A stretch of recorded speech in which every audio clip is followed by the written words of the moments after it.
ওই জানো, আমার ফ্রেন্ড লিস্টে না একটা মেয়ে আছে। তুমি মেয়ে, তোমার ফ্রেন্ড লিস্টে তো মেয়েই থাকবে তাই না? আরে শোনো না, বলো। মেয়েটা না অনেক কিউট। ওই মেয়ে কিউট তো আমি কি করতাম? ওই মেয়েটা না কোনো ছেলেকে ওর ফ্রেন্ড লিস্টে রাখে না, এমনকি কোনো ছেলেই ওর ফ্রেন্ড লিস্টে নাই। যাক আলহামদুলিল্লাহ, তাহলে তো অনেক ভালো। তোমার ওই মেয়ের থেকে কিছু একটা শেখার দরকার। তুমি তো যেই ছেলেকে পাও তারই অ্যাড করে ফেলো। আরে আগে আমার ফুল কথাটা তো শুনো, তারপর বলো। হ্যাঁ শুনতেছি, বলো। আমি এখন ওই মেয়ের গ্রুপে নিয়ে আসবো, এরপর তুমি ওরে যেমনি হোক ফ্রেন্ড বানাবা, তাহলে বুঝবো তোমার কত পাওয়ার। মানে কি ভাই, এখন আমার পাওয়ার দেখানোর জন্য ওই মেয়েকে আমাকে অ্যাড করতে হবে?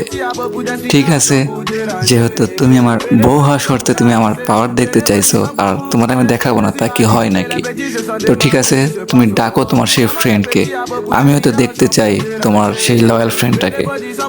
হ্যাঁ রেহান, আপনি কিছু বলবেন?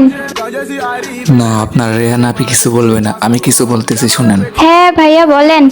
কথা পরে হবে, আগে বলেন আপনি এত কিউট করে কেমনে কথা বলেন?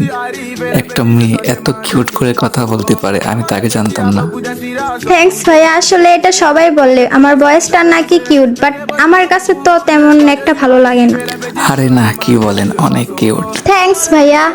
আচ্ছা যাই হোক, আমার না আপনাকে খুব ভালো লাগছে, আমাকে আপনার সাথে গেমে অ্যাড করবেন? না ভাইয়া, আসলে আমি কোনো ছেলেকে অ্যাড করি না, প্লিজ রাগ করবেন না।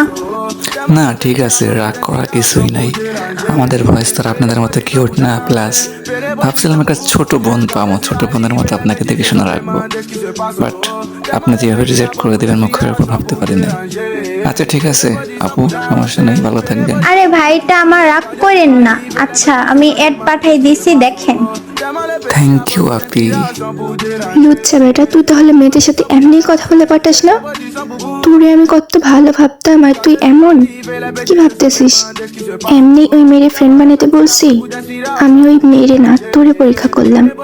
তুই আর আমার জীবনও মেসেজ দিবি না, বাই। আরে কি বলো এসব তুমি?